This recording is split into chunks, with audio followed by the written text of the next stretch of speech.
You're listening to Living Full Out with Nancy Solari.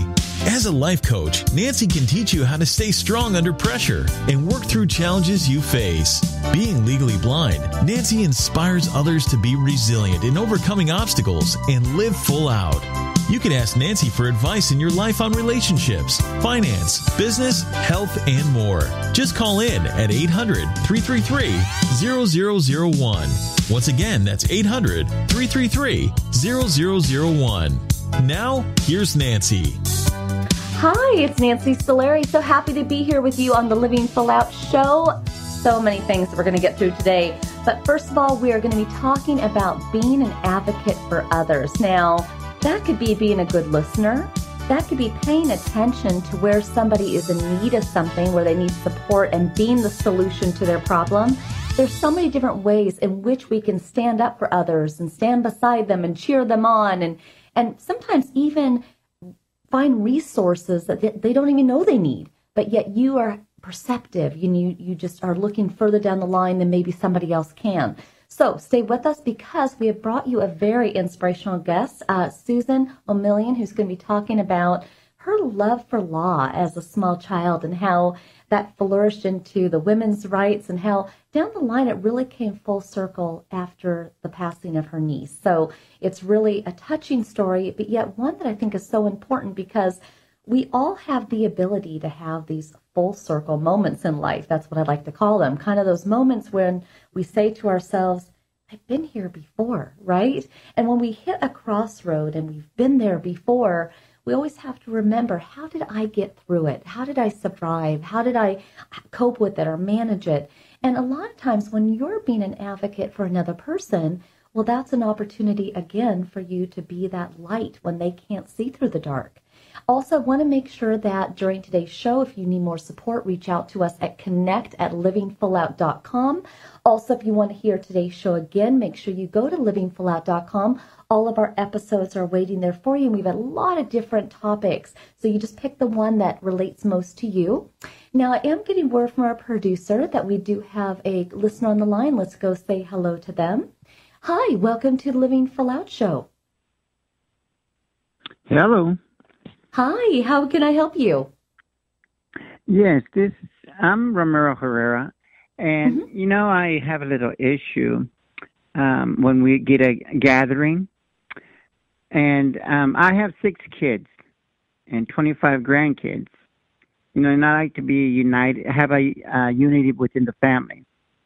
Now, my question is, how can I maintain the family united when there's always someone dividing or making a division within the family? How can Well, aren't you the proud papa, right? Sometimes it's hard. Sometimes it's hard to sit back and watch other people make a mistake or say things that or watch them do things they shouldn't be doing. The thing is, your question is so good. Today we're talking about being an advocate for others. So I think what you want to make sure that you do is, number one, you've been there, I've been there, right? The way that we learn is when we do make a mistake, when we do fall and pick ourselves back up. So, and that also is conflict, right? Because if no one ever has conflict, no one ever has a disagreement, then you don't learn how to negotiate. You don't learn how to compromise, right? So the tough thing is sometimes you're going to have to step back and let them make those mistakes. Let them get those lessons learned. Now, at the same time, you have the ability, you're in a very special role with being the proud papa of so many kids and grandkids. I think that you want to start to garnish a lot of stories. And I don't know if you've ever thought about writing a book or journaling, but I imagine over the years you've learned a lot of your own insights, right? Just by having kids and grandkids and working. And so you might want to consider putting together kind of your own journal, your own memoir, something that you can pass on to them that are your words of wisdom. And in that book, in that journal, you might say, really wish I could have told you all this at the time, but I had to watch you do it, right? I had to watch you go through it. So I would, number two, consider journaling, whether you write it down or in your computer, because again, fascinating that you have so many children and grandchildren in your life. Number three, and this is the most important, I tend to do it within my family and friend circle. We do something called Hot Seat, where we actually have a book of questions, and you can purchase these books online. There's a lot of them. And you can get books that are, questions for the soul or conversation icebreakers, whatever you want to do. And maybe kind of learn to bring this book out. And some of these questions you can kind of go around and you can say, the way we do it is we say, okay, what number do you want? I want number 5. You go to the book, you turn to number 5, and that is that person's question. It would be very interesting, whether it be with your 6 kids or some of the grandkids, to see what random questions come up for them and get them talking. And maybe, just maybe, there's a book that resonates with kind of the teachings that you'd like them to get. Do you see that? Yes, I do. So kind of making a game out of it, because it's hard. You want to protect them. You want to guide them. But again, you kind of have to let them flow through life in their way. Hopefully they all are as wealthy in love as you, right?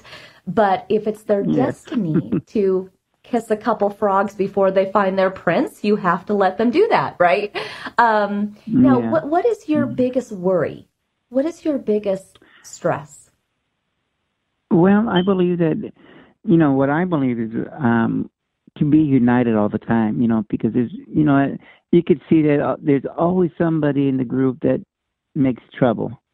And I'm concerned that they might say something that they shouldn't say, and that's when the unity breaks up. Right, and that's unity is great. Unity is great. I'm with you. I would much rather be in a calm, peaceful environment than one that's chaotic, hectic, or stressful. The thing is, let's just look at that, though. Let's say this person says something to someone else, and it's insensitive, right? When that other person hears that phrase, and maybe it hurts their feelings, maybe it makes them upset, isn't that a life skill that they should learn, though? Because isn't that possible, right?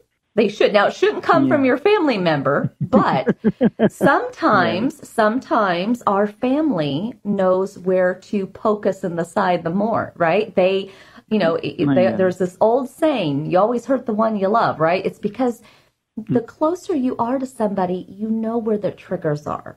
You know where to poke them in the side, Right. But there's still lessons in that. So that person who says something inappropriate and it lands on the other person, that other person gets growth out of how they combat that.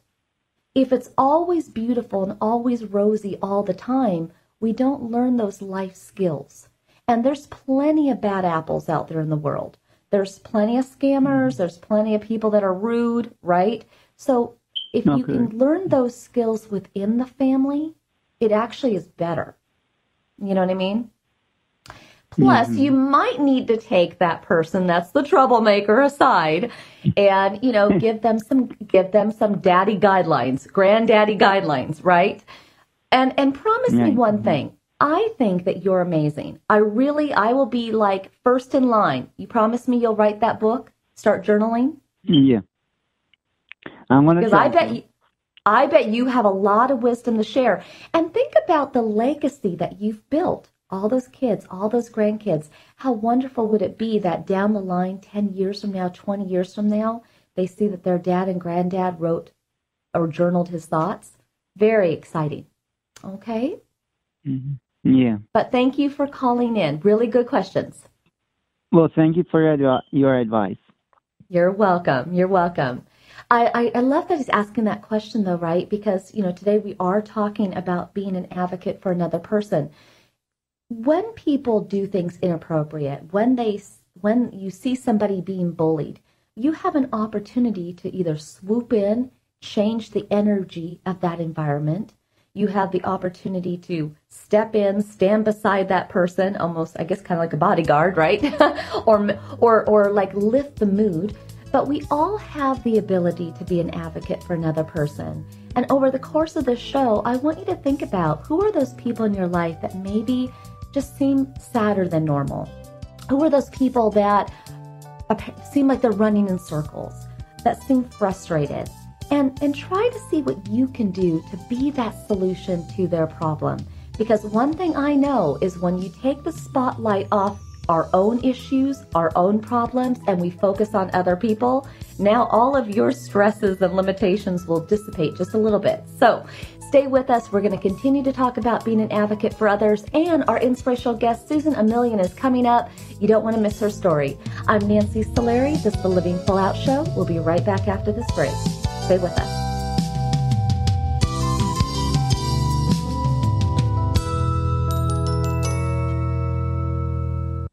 Hi, professional skateboarder Tony Hawk here with Bugs Bunny and Daffy Duck to remind you to get moving every day. Because when you get moving an hour a day, you'll have the energy to skate through anything.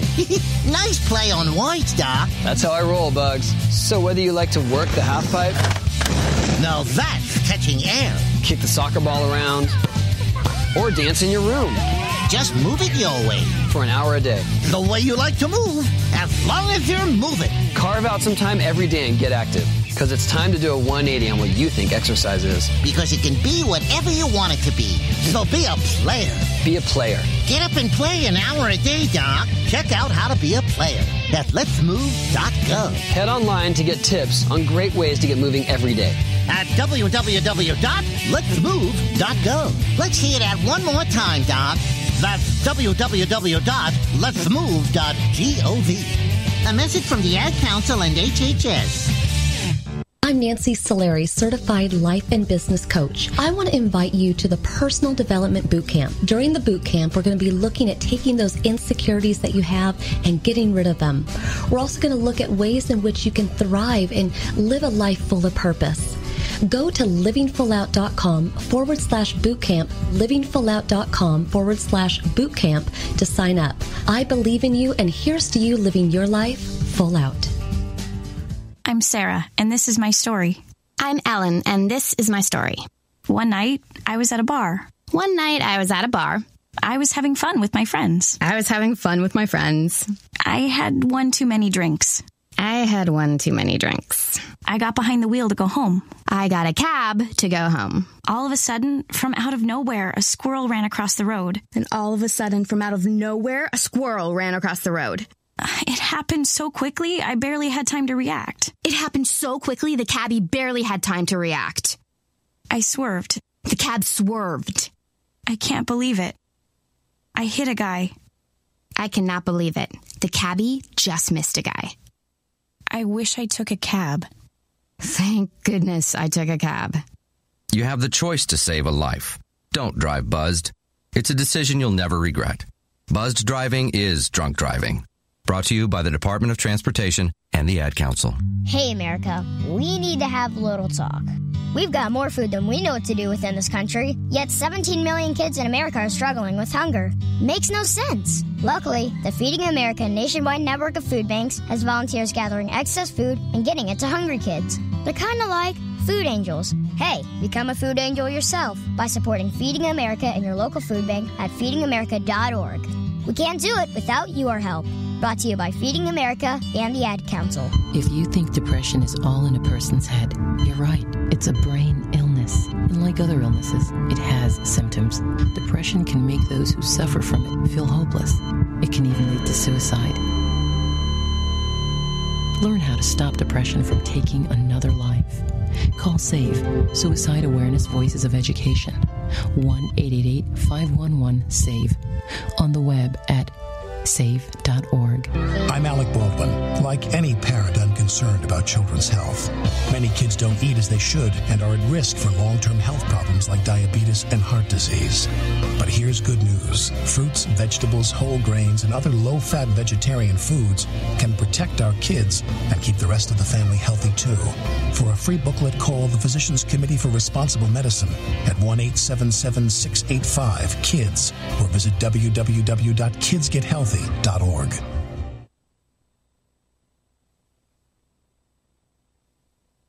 You're listening to Living Full Out with Nancy Solari.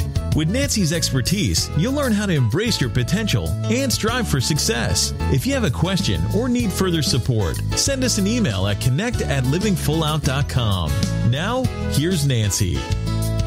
Thank you for joining us. I'm Nancy Solari, and this is the Living Full Out Show. And today we're talking about being an advocate for others. And as always, we want to bring you inspirational guests that really shine a bright light on the theme of our day. And today we have Susan Emilian, who really dedicated her life to women's rights and law. But it wasn't easy. And what I think is so great about her story is how it built and how it really was serving others and being an advocate, being a solution to their problem. But yet, again, down the line, there's a very special moment where it all kind of came together for her. So I don't want to give it all away, but I would very much like to welcome Susan to the show. Hi, Nancy. It's great to be on your show. Very good to have you. And Susan, there is so much. You have lived the life, girl. You have. And I am proud to tell your story. I want to take our audience back a bit. I know you grew up in the 1950s, just, nuclear family, just, mom, dad, siblings, and there really wasn't much of a voice for women, wives, let alone children. But you were this curious 11-year-old girl, loved to read, loved the law, a lot of Perry Mason, Why were you so fascinated with law? I think it was because, or it still is, because I am still interested in the law, because it's something about everything coming out right. I guess what we call is justice, although I learned over the course of my legal career and other parts of my life that sometimes there is no justice and life isn't fair. But the idea that I wanted to do something good, I liked seeing that things came out in the right way. And if it needed advocacy to get there, and particularly for people and women I was mostly interested in, women's rights at the time, when I was younger, or even today, that women had to have someone to advocate for them. They were not going to be able to articulate they were just too downtrodden. And so that someone would come along, like the knight in shining armor, I guess, and be able to do that and to make things right and to make sure that things were fair. Well, and what I think is really, I'm in awe of your story for this fact is you were tenacious, but you kept your eye on the ball because you knew that there were no women that you knew early on in your life that were in law, that were attorneys, that were, they weren't even really accepting women into law school. So you thought to yourself, gosh, but I need to be a good writer to be, to advocate for people. And so you became the editor of your school newspaper in high school. You went on to get writing degrees and, furthering everything you possibly could to be in that legal profession, but yet not knowing how it was going to unfold exactly. And I think, the funny thing is, I can appreciate this too. You were like really stretching for any way to get in. Maybe I'll marry an attorney and maybe that will get me closer to the law, right? Like, how can I do this, And I think that to me is very cute, but very, very real for where your mindset was. You wanted to advocate for people. And then finally the opportunity came along where the stars aligned, you were married, law school was taking women. How amazing was that to finally be able to go and start the beginning of that dream? Well, it was odd because there were so few women in law school at the time, although there were more. I went to law school in the mid-1970s. There were about a third of the class, and in some ways, I think we all kind of knew we weren't supposed to be there, but we were going to be there. And in some cases, that was blatant. In some cases, it was just kind of a thing in the back of our heads that, maybe we're not really supposed to be there. Or that men, we were taking the place of a man, which is really what was prevalent at that time, and even earlier, like in Justice Ginsburg's story, she was told that she was taking the place of a man when she went to law school in an earlier period of time.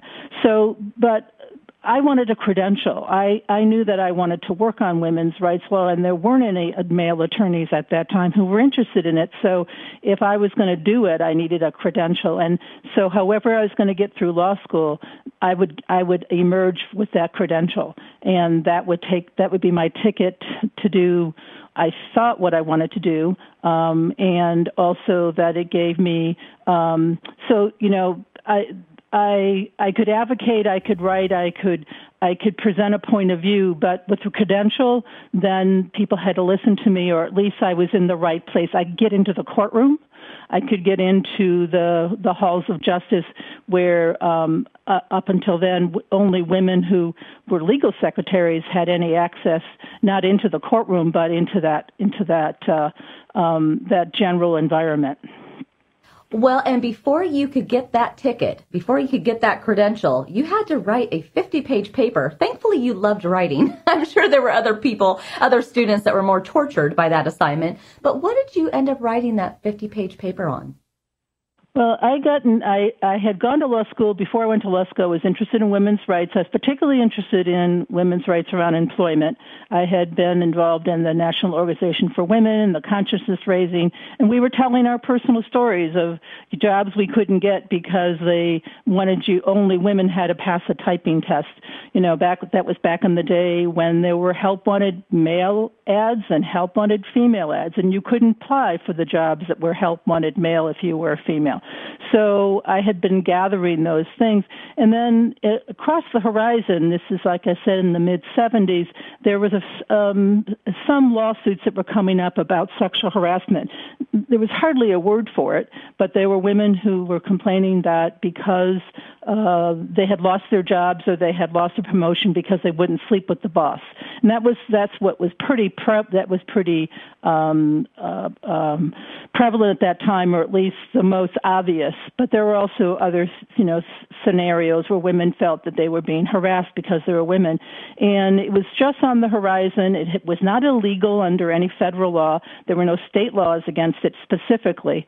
So I had started to do some work with as a law student intern with one of the local nonprofit organizations that was interested in women's rights. So I decided to write a paper about it, about sexual harassment, the cases that were out there, the arguments that people were making.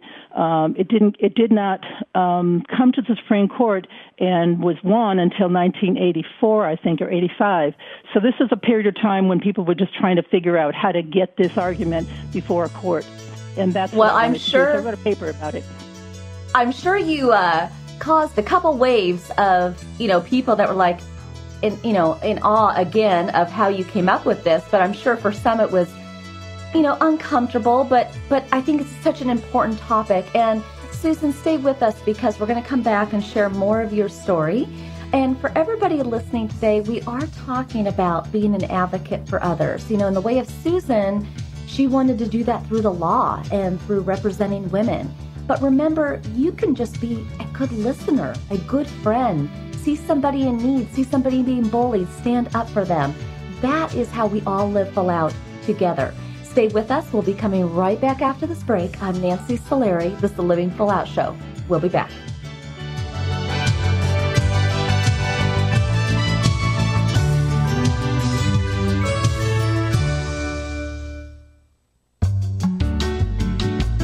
You're listening to Living Full Out with Nancy Solari.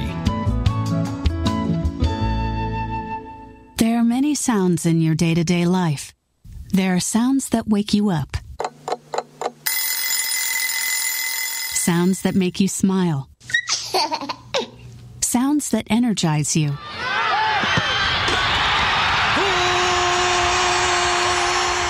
And sounds that help you relax. But there are some sounds that can alert you to danger and can help save lives. Wireless emergency alerts, now on many mobile devices, use a unique sound and vibration to bring you information about severe weather events, Amber Alerts, or other emergencies in your area. With critical information from local sources you know and trust, you can be in the know, wherever you are. For more information, visit ready.gov/alerts. Brought to you by FEMA and the Ad Council. Hello, my name is Jeffrey, but people in this town call me Maniac. They call me that because I'm the fastest runner in town. But just because everyone knows who I am doesn't mean I belong. I don't really belong anywhere. You see, I'm an orphan, and I wander the streets just looking for a place that I can truly call home. My name is Maniac McGee, and I'm all alone. Explore new worlds. Read my story in the novel Maniac McGee by Jerry Spinelli. For other great book ideas, visit your local library or log on to literacy.gov. Brought to you by the Library of Congress and the Ad Council. Look for the bare necessities. The bare necessities of healthy living are easier than you think. You better believe it. And the food pyramid shows you the way. With just the right amount of exercise and the necessary grains, vegetables, fruits, milk, and meats and beans. Just the bare necessities of life. So eat right, be active, and have fun. Yeah, man. For your own path to a healthier you, visit mypyramid.gov. This is really living. This message brought to you by the U.S. Department of Agriculture and the Ad Council. Hi, my name is Nancy Solari, host of the Living Full Out Show. I am excited to let you know that we are now associated with Alexa. If you have Alexa in your house and you didn't know that, go ahead and find Living Full Out because you can hear us anytime you want, and we're there for you to keep you motivated. Go to your app store because we're located there as well. Just look for the Living Full Out radio show. It's important to us that we put out really inspiring programming, but we want to make sure that you have it at your fingertips when you need us most. We never know when those challenges are going to come, when we're going to feel lonely and need that motivation. So just know that when you need us, we're here for you. Check out Alexa, the app stores, or go to livingfullout.com. Here's to you living full out.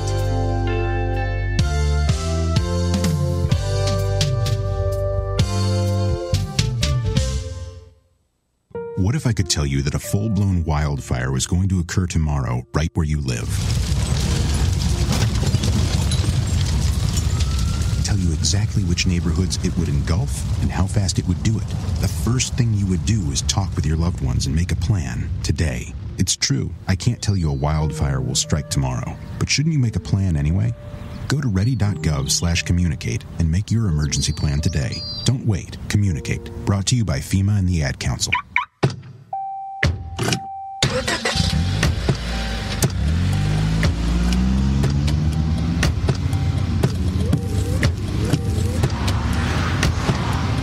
Driving has a rhythm all its own.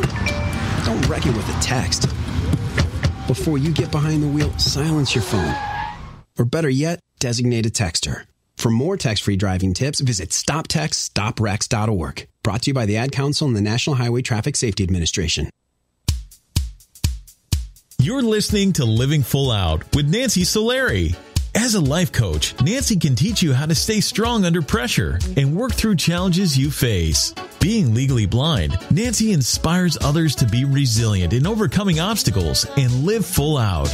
You can ask Nancy for advice in your life on relationships, finance, business, health, and more. Just call in at 800-333-0001. Once again, that's 800-333-0001. Now, here's Nancy.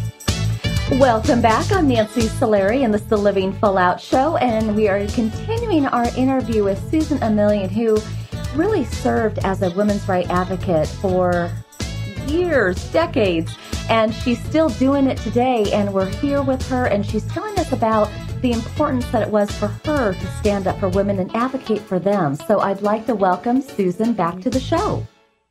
Thanks, Nancy. Great to be here.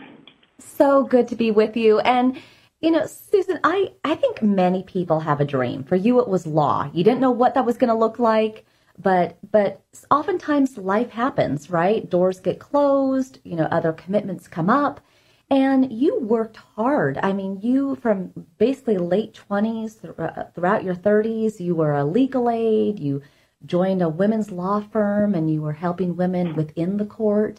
you did so many things. In fact, even that paper that you wrote back in law school ended up getting published and for sexual discrimination. And what I'm wondering is how gratifying was that? Because here you were in a very small elite group of women that were actually making this happen. I mean, that's really special. It was very special, and it was very because I was doing it for the women that were my clients or who I met through a variety of ways. You could see that you could change people's lives, that, to have a job rather than be sexually harassed, to have a place to live rather than be evicted because you're a woman or because of sexual harassment, or to, get equal pay on the job. And one of the things that I did do as I moved through my legal career is I started doing some lobbying up at the state capitol, and I started to actually write laws. I wrote several different laws around rape, crisis reform, making sure that past sexual history wasn't brought in a criminal case, a sexual assault case that had nothing to do with that past history. So the idea that, the words that I wrote are now in the law books was really very exciting. And I think, but for me, the most important part was that it affected other people's lives. Lives got better. And that's really what my idea was from the very beginning. And I didn't really understand it as a purpose, but that my life had some kind of purpose, and I wasn't just doing something that made me money or gave me some gratification, but it had that extra little oomph to it. Well, I think of all the women that are counting, or that are feeling so lucky that you crossed their path, that you were able to be the one to go talk on their behalf. And you had an amazing career, eventually decided to step away from the firm you were at 47 and kind of semi-retire. And you had started to go into writing again. That was one of your passions. But at 49, your world turned upside down. But although it was tragic, it actually opened the door to allow you to see your purpose for all the time that you had spent doing all that work, serving all those women. What was that pivotal point? So that pivotal point was the point where I realized that all the things that had happened to the women that I had been working for and advocating for could actually happen to me or somebody I loved. And for some reason, I thought I was the other, but or my family was the other, and it wouldn't. But in October of 1999, a few years after I had separated from a full-time job, I got a phone call in the middle of the night that my niece Maggie, my brother's daughter, who was at the time a 19-year-old college student, had been shot and killed by her ex-boyfriend on a college campus. And that call at 2:00 in the morning was, I wouldn't say a wake-up call because it was so disrupting to my sense of being and my sense of how the world worked, and or in particular my world worked, that this couldn't happen to somebody. She was a very bright, very beautiful, very talented young woman. She had been in this relationship for a short period of time. He never touched her physically until he shot and killed her. So I think she had some idea that she could manage this. There was some other kinds of verbal abuse involved, but in that moment of her death, I think she knew she wasn't moving on. And I wanted, in that moment, the only thing I could think of to in any way address this in my wanting to make something of this, something good to come out of something so horrible, was that I wanted to help other women move on as Maggie could not. And that's really where the next part of my life took me.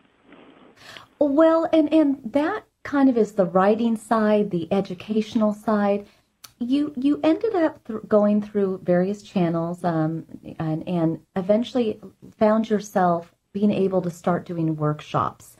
But what I think is so important is you were really focused on the word revenge and understanding that word. And that really led you to the title of your workshop. Can you share with us that process?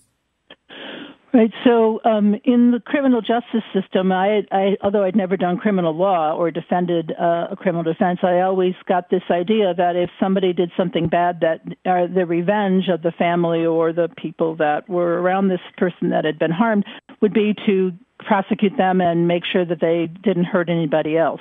But because this young man killed himself and killed her and then killed himself, that I didn't have that sense of revenge. And so I was really kind of struggling with that concept, like, how am I going to avenge Maggie's death? And I Googled revenge one day, and I got this quote on the internet that living well is the best revenge. And that just really sort of settled me into the idea that, yes, that's the one thing that he destroyed her, and he wanted to destroy the whole family. He wanted to destroy my life. It's not going to happen. And so I got the idea to start doing workshops called My Avenging Angel Workshops. And when I put that out into the universe, women came and they liked that idea because in their mind, the person that had harmed them in the past, you might be able to strike out against them, but living well would be really something that would stick in their cross. So that's where I sort of started building the idea that we could do more than just survive these things. We can survive and thrive. So I started using the word thriver, victim to survivor to thriver, because I was on my own journey doing that. Mm. And that right there you go again, Susan, being an advocate for others, for women's rights. But you also wanted to make sure to give Maggie a voice. And you decided to go on and write a novel. Couldn't be a memoir, but a novel. Share with us about that. Well, memoir seemed like it was too personal, and there was too many things that were just too hard to write about. And so what I learned is that some people write autobiographical fiction. That's hard to say. So some piece of your life gets sort of mixed in there, what they say about writers, write what you know. So I knew the emotional content of what it was like to be a family member, but I wanted to write the emotional content of that experience. And so I did that. I wrote a novel loosely based on, I'd say probably inspired by Maggie's story, and I changed a lot of the background. But it was really my opportunity to show in the story that that moment of her death and then that moving on process. And I think lots of people, and myself included, stories are a great way to communicate, and probably even, you can see it in somebody else's life before you can see it in your own life, perhaps. So, and also educating about the warning signs and the warning signs that a character like based on Maggie missed. And that process, I think, was the way that I could heal myself and also do something good. And in that process, that's exactly what happened to me. And then I'm now trying to communicate that to other women. And I learn a lot from those women every day about their own healing process and where they get stuck. And so we try to unsnarl them. Well, when I think about the 11-year you, just reading every book in the library, and then going through every loop and hoop of women's rights, trying to stand up for them, and then giving a voice to Maggie after her tragedy and making that a positive by serving other women. We just have about, a few minutes left here, but what does living full out mean to you? Because you are a force to be reckoned with. Well, I think it means that you don't let things stand in your way. And you might backslide a little bit, but my idea is that, you can, if you see your journey and you can quiet down the negative voices in your head and get positive, you can set new goals for yourself and you can overcome your fears and do things you thought you could never do. And I think no matter what the adversity, that's my adversity, but everything that ever happened to me came to that moment, and so it sort of fed me for the rest of what I needed to do. And if we don't find that purpose, then I don't know why we're here. I think we're here to help each other. And so that's what I wanted to do in all the different ways that I've been able to do that in my lifetime. I don't know what slows you down, Susan. And the thing is, you're still going. You never really retired at 47, did you? No, I don't think we retire. We just sort of move on to the next thing. Yes. That's right. Well, Susan, thank you so much for sharing your story. And Maggie is looking at you saying, thank you, because you've given her life purpose and helped so many women. And I'm so glad we could share your story today. Thank you. Thank you, Susan. And for everybody listening, just like Susan, wow, amazing, right? How she layered and worked hard to get to where she was, but then life happens, and she was able to further take all that she knew, make it into a movement, make it into giving and being an advocate for other women. But we all have that ability. So figure out what is your natural gift and talent. And you want to let that shine. Maybe you're an amazing listener. Maybe you're someone that's a crack the coder. You can troubleshoot and problem solve better than anyone you know. Maybe you're an excellent writer. It's about just finding out what are those talents that you're really good at, letting them shine, and leading with purpose in your heart, in your mind, in your fingertips, in your feet, and also being patient, because stories unfold over time. Susan, that took decades to build. So we're going to be coming right back after this break. Reach out to us at connect@livingfullout.com if you need more support on today's topic. I'm Nancy Solari. This is the Living Full Out Show. We'll be right back.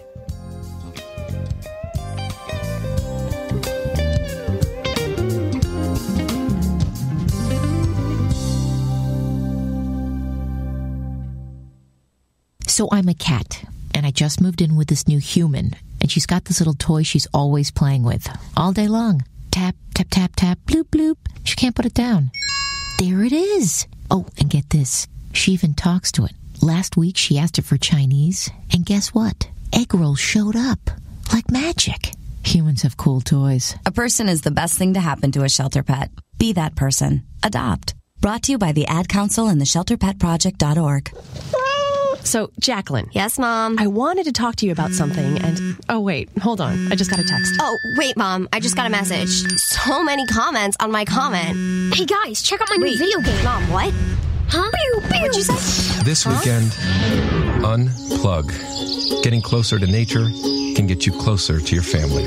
To find the forest nearest you, go to discovertheforest.org. Brought to you by the U.S. Forest Service and the Ad Council. Thanks for asking, but I'd rather not send you nude pictures. I'm camera shy. I already said no. It's against my religion. I'm giving my dog a bath. You can have pictures of that. Pressure gives me hives. Under my clothes, I'm a robot. Hold on, let me ask my mom. Sorry, my webcam is broken. I'm worried they'll get passed around school. Unfortunately, I just had my clothes surgically attached to my body. If they got out, I might never be president. I'm already naked, under my clothes. Not even if you were all three Jonas Brothers. I have a rash. I have nudophobia. I have lizard skin. The more you ask, the less I want to. You're not the boss of me. Nudity makes me vomit. I'm a vampire, so I don't show up in pictures anyways. Your badgering has really killed the mood. When someone is pressuring you to do something you don't want to, how many ways can you say no before they get the message? Let us know at that'snotcool.com. Brought to you by the Ad Council. If you own a gun, you have a full-time responsibility. When you aren't using it, be sure it can't get into the hands of curious children, troubled teenagers, a thief, or anyone else who might misuse it. Your family, friends, and neighbors are all counting on you. Remember, always, lock it up. For more information on firearm storage safety, visit ncpc.org. This message brought to you by the National Crime Prevention Council, the Bureau of Justice Assistance, and the Ad Council. This is a test to find out if you know it all when it comes to children. Name one of the leading killers of U.S. children age 1 to 13. What's the best way to protect children in a car crash? At what age and size should a child start using a booster seat?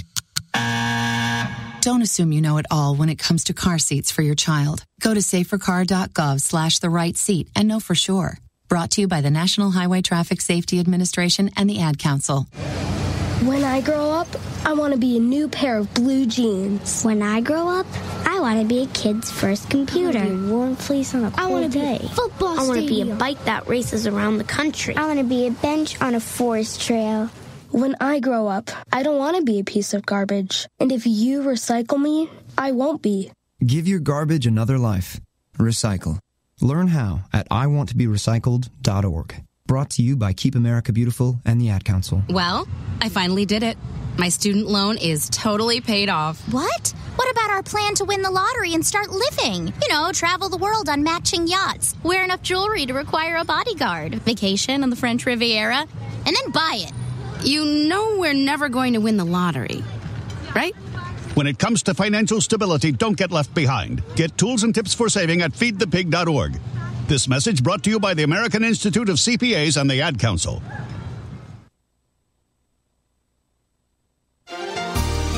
When it comes to being an advocate for others, you want to look for that opportunity where you can make someone's world lighter. Maybe it's helping them out. Maybe it's finding a resource, writing something for them, being a good listener.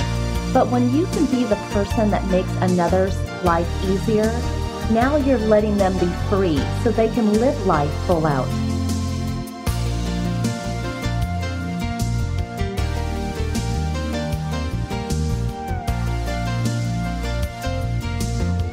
You're listening to Living Full Out with Nancy Solari. Nancy is here as a guide to show you how to rise above obstacles and savor each moment. If you have a question, call in live at 800-333-0001. That's 800-333-0001.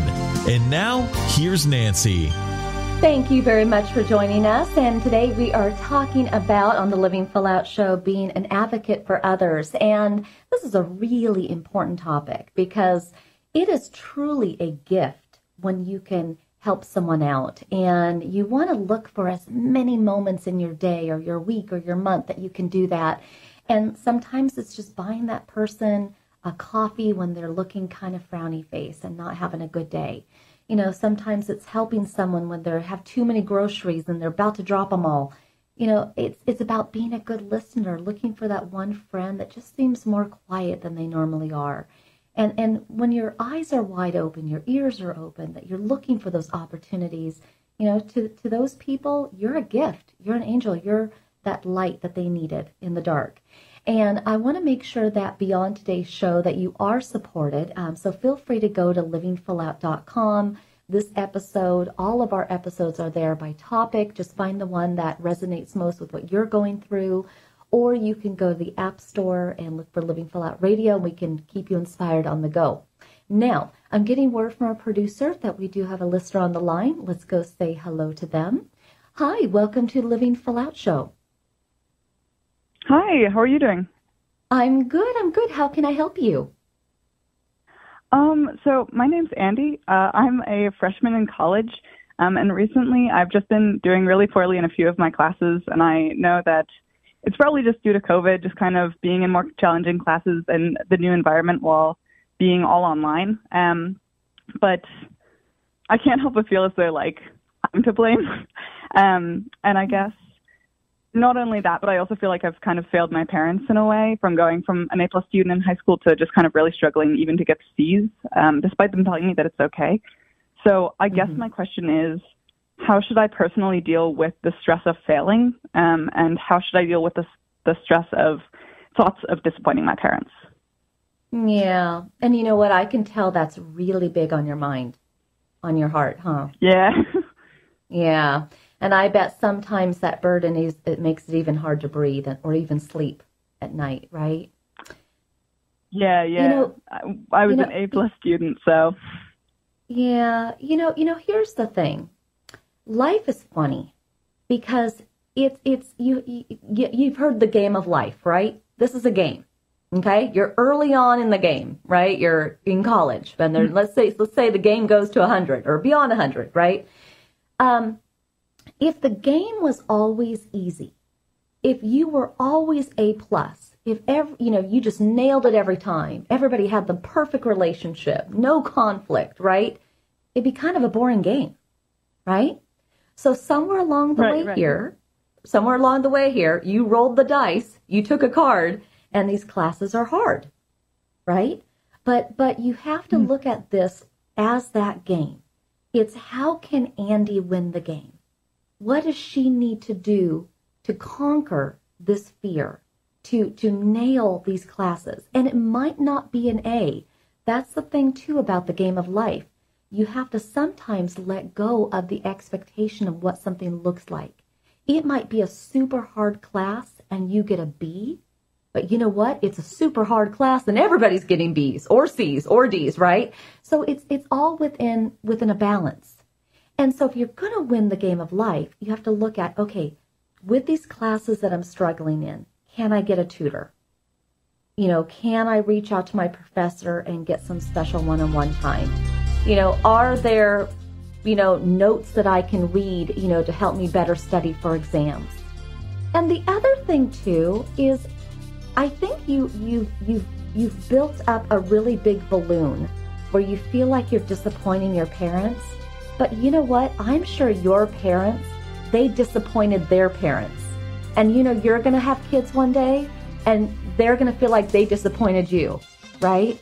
So I would let that go because they just want you to live. They want you to have fun. And the only way that we learn is sometimes when we feel the uncomfortable part of failing. That's what makes you want it. That's what makes you fight.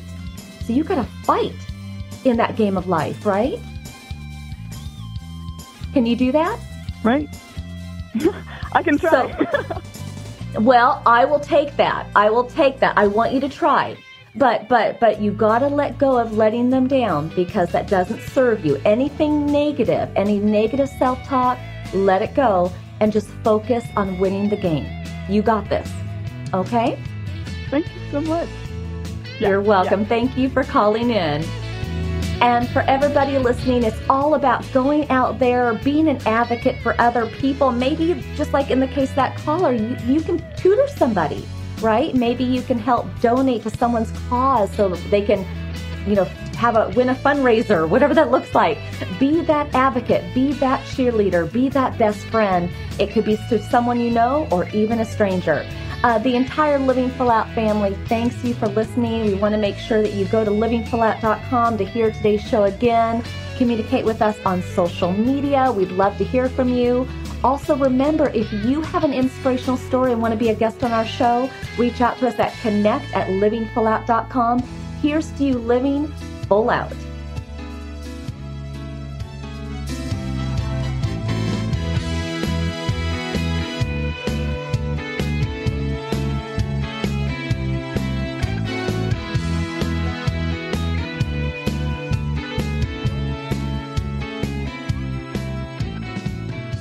Thank you for listening to the Living Full Out Show with Nancy Solari. To learn more about this program, visit livingfullout.com for the latest episodes. Connect with the Living Full Out community by following us on Facebook, Twitter, Instagram, and subscribing to our YouTube channel.